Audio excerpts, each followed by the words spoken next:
आइए शुरू करते हैं एक न्यू टॉपिक के साथ।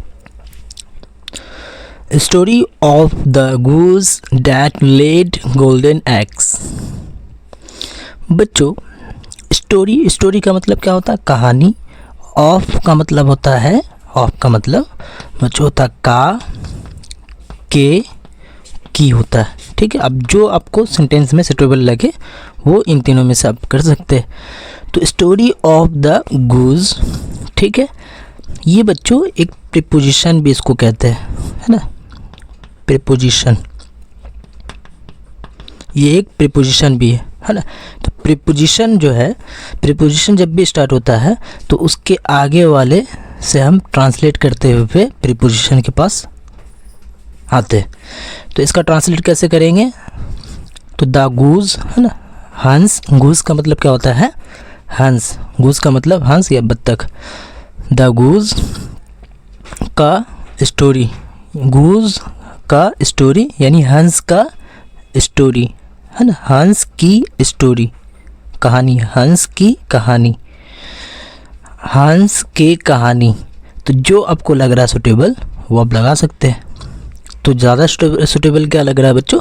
हंस की कहानी। ठीक है बच्चों। डैट, डैट का मतलब होता है बच्चों जो। लेड, लेड, लेड जो है बच्चों, इसका फर्स्ट फॉर्म होता है ले, है ना, इसका सेकेंड फॉर्म होता है लेड, इसका थर्ड फॉर्म भी होता है लेड। तो हम दोनों क्या है, सेम है।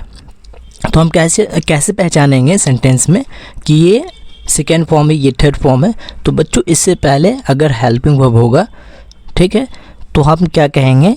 ये थर्ड फॉर्म है। जैसे हेल्पिंग वर्ब में हो गया हमारा हैज़ हो गया, है ना, हैव है, ठीक है बच्चों, इज़ हो गया हमारा, एम हो गया, है ना, एम, आर, वाज, वर, है ना।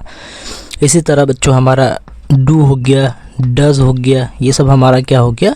हेल्पिंग वर्ब हो गया। विल बी, ये हमारा क्या हो गया? एक हेल्पिंग वर्ब हो गया। तो अगर हेल्पिंग वर्ब आ जाए इससे पहले तो हम क्या बोलेंगे? ये थर्ड, है ना, वर्ब का क्या है? थर्ड फॉर्म है। नहीं तो क्या बोलेंगे?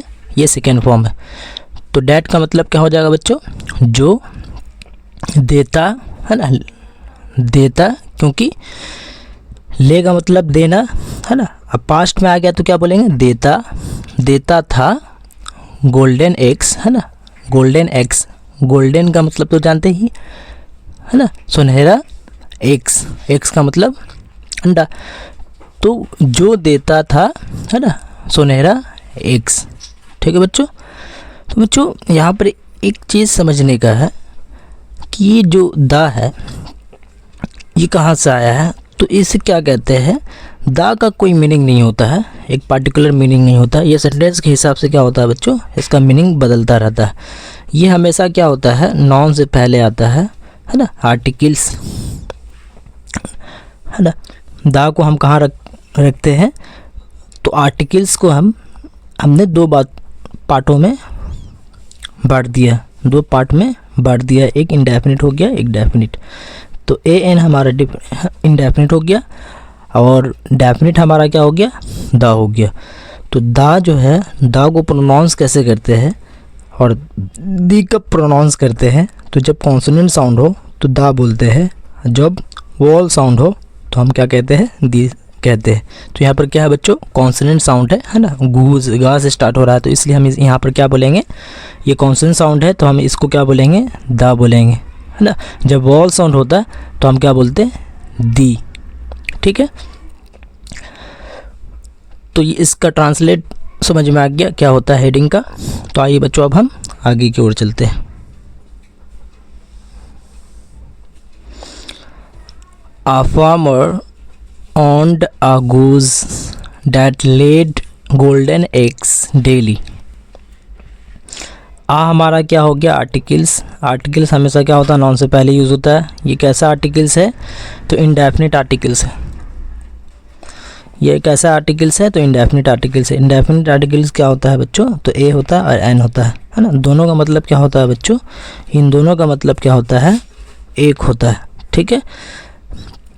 ए कब यूज़ करेंगे, एन कब यूज़ करेंगे, तो कॉन्सोनेंट साउंड हो तो ए का यूज़ करेंगे, वॉल साउंड हो तो एन का यूज़ करेंगे। यहाँ पर फा से स्टार्ट हो रहा फार्मर है ना, फा से स्टार्ट होता कॉन्सोनेंट साउंड है, तो कॉन्सोनेंट साउंड से पहले हम ए का यूज़ करेंगे। तो अ फार्मर एक किसान, फार्मर का मतलब किसान। ऑन्ड, ठीक है, ऑन्ड, ऑन्ड क्या है हमारा, ये एक वर्ब है। कैसा वर्ब है, तो वर्ब टू है, क्योंकि वर्ब का भी क्या होता है, फॉर्म होता है। तो उनमें से क्या है, ये वर्ब टू है। वर्ब टू क्यों कह रहे हैं, क्योंकि बच्चों इससे पहले कोई भी हेल्पिंग वर्ब नहीं आया है ना, हेल्पिंग वर्ब नहीं आया है, इसलिए हम क्या कह रहे हैं, इसे, ये हमारा क्या हो जाएगा, हेल्पिंग वर्ब हो जाएगा, इसलिए इसे क्या कह रहे हैं हम, वर्ब टू कह रहे हैं। ऑन का मतलब अपनाना, तो फार्मर ने अपनाया, अगूज है ना, एक अगूज है ना, गूज का मतलब क्या होगा, तो गूज का मतलब बत्तख होगा या हंस। डैट, डैट जो, लेड, बच्चों डैट का जो मतलब होता है, डैट का दो मतलब होता है, एक की होता है ना, एक की होता है, एक जो भी होता है, एक मतलब और आता है जिसे हम डिमॉन्स्ट्रेटिव प्रोनाउन कहते हैं, इशारा करने के लिए, वाह। तो डैट लेड, तो यहाँ पर क्या होगा, जो का सेंस होगा, डैट लेड है ना, जो पैदा करता था है ना, जो अंडा देता था, गोल्डन एग्स है ना। लेड, लेड का अगर देखें तो ले का फर्स्ट फॉर्म होगा ले है ना, फिर second form laid, third form भी लेड होगा, जैसा कि ऊपर में हम पढ़ चुके हैं।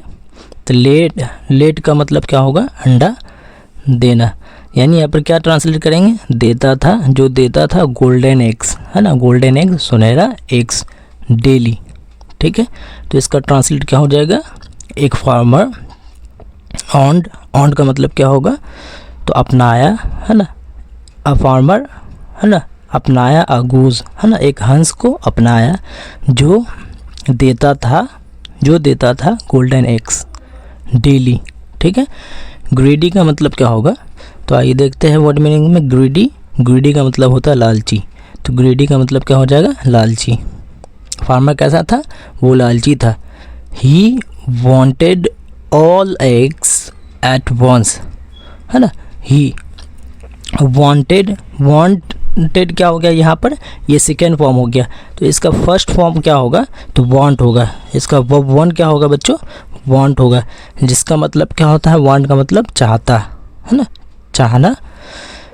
तो वांटेड का मतलब क्या होगा, चाहता, चाहता, ठीक है, या चाहता, तो क्या हो जाएगा, वांटेड, वांटेड का मतलब चाहता। तो ही वांटेड, वो चाहता था है ना। वांटेड क्या हो गया, ये सेकेंड फॉर्म हो गया, वो वन नहीं होकर ये क्या हो जाएगा, वर्ब टू हो जाएगा। वर्ब टू हमेशा क्या बताता है, पास्ट को बताता है।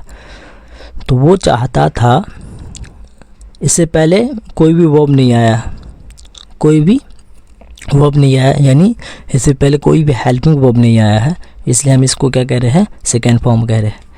तो ही वांटेड, वो चाहता था, ऑल एग्स है ना, सारा का सारा एग्स, एट वंस है ना, एट वंस का मतलब क्या होगा, तुरंत। सो, सो का मतलब क्या होगा, इसलिए, इसलिए, इसलिए ही किल्ड, मार दिया है ना, ही किल्ड, मार दिया, द गूज, गूज को मार दिया, यानी हंस को वो क्या कर दिया, किसान मार दिया। उसे क्या चाहिए था कि जब हर दिन एक एक अंडा एग्स दे रहा था, हर दिन एक एक एग दे रहा था, अंडा दे रहा था, जिसके कारण वो क्या हो गया, बहुत ज़्यादा वो उसके अंदर ग्रीडी आ गया। तो लालच, लालच के कारण वो क्या चाह रहा था कि हमको जितना भी एग है उसके पेट के अंदर, सारा का सारा एग एक बार में ही मिल जाए। तो वो क्या कर दिया, उसको मार दिया, इनसाइड है ना, इनसाइड का मतलब क्या होगा, अंदर। ही फाउंड नो एग्स, वो पाया, कोई भी एग्स नहीं पाया, किसके अंदर, जब उसको हंस को मारा, उसके अंदर पेट को चीरा, तो उसके अंदर कुछ भी नहीं था। इनसाइड का मतलब क्या होगा, अंदर। तो ही फाउंड, वो पाया। फाउंड हमारा क्या है, सेकेंड फॉर्म है, क्यों, इससे पहले क्या आ रहा है, वो वन नहीं है, ठीक है। फाउंड, फाइंड का मतलब पाना, है ना, इसका सेकेंड फॉर्म होता है फाउंड, और थर्ड फॉर्म भी फाउंड होता है, तो दोनों सेम टू सेम है। तो थर्ड फॉर्म पहचानने का तरीका क्या है, अगर इन सब में से कोई आ जाए तो हम क्या बोलेंगे, इन सब में इससे पहले आ जाए तो क्या बोलेंगे हम, ये थर्ड फॉर्म है। अभी ये क्या है, कोई भी नहीं है इसमें से, तो क्या बोलेंगे, इसको सेकेंड फॉर्म है, ठीक है। तो वो पाया नो एग्स, कोई भी एग्स नहीं पाया, है ना, कोई भी अंडा नहीं पाया। ही वुड होगा या ही हैड होगा। आइए कंस्ट्रक्शंस में देख लेते हैं। कंस्ट्रक्शंस में क्या बता रहा है, ही, हाँ, हीड लिखा हुआ, क्या लिखा हुआ है, हीड। तो ये तो या तो डी वुड हो सकता है या हैड हो सकता है। तो हम कैसे पहचानेंगे कि यहाँ पर वुड आया है या हैड आया है। तो बच्चों वुड के बाद जो है, वुड के बाद हमेशा क्या होता है, वर्ब वन आता है, ठीक है। और हैड के बाद जो भी वर्ब आएगा तो वर्ब टू नहीं आएगा, ना वन आएगा, डायरेक्ट क्या आएगा, थ्री आएगा। तो इसलिए यहाँ पर क्या है, लॉस का क्या होता है, verb one, verb two lost होता है, और वर्ब थ्री भी क्या होता है, लॉस्ट होता है। तो क्या हो गया, यहाँ पर ये क्या आ रहा है, वर्ब थ्री आ रहा है, इसलिए हम क्या बोलेंगे, ये यहाँ पर क्या है, हैड है, ना कि वुड है, ठीक है। तो ही वुड हैड है, तो क्या बोलेंगे, ही हैड लॉस्ट, है ना। तो क्या हो गया, हैड के साथ या हैज़ हैव के साथ, है ना, हैज़ हैव या हैव के साथ, या हैव के साथ, है ना। इसके बाद हमेशा क्या आता है, वो थ्री आता है। तो इसका ट्रांसलेट क्या होता है, संपूर्ण हो चुका होता है, वो कार्य क्या होता है, संपूर्ण हो चुका होता है ना। तो हैड क्या है, ये पास्ट के लिए हम यूज़ करते हैं, और हैज़ हैव क्या यूज़ करते हैं हम, प्रेजेंट के लिए यूज़ करते हैं, प्रेजेंट के लिए। तो इसका मतलब क्या होगा, ही हैड लॉस्ट, है ना, लॉस का मतलब क्या होता है, खोना। तो वो क्या हुआ, खो चुका था, है ना। हैड आ गया पास्ट में, इसलिए हम क्या कर रहे हैं, था में, यानी पास्ट में यूज़ कर रहे हैं। तो वो क्या हुआ, वो खो चुका था, the source of golden eggs, है ना, एग्स का, है ना, गोल्डन एग्स का, है ना, गोल्डन एग्स का सोर्स का मतलब क्या होगा, माध्यम। सोर्स का मतलब माध्यम या साधन, क्या होगा, साधन। तो साधन क्या हो गया, खो चुका था। फॉरएवर का मतलब क्या होगा, हमेशा के लिए। फॉरएवर का मतलब हमेशा के लिए।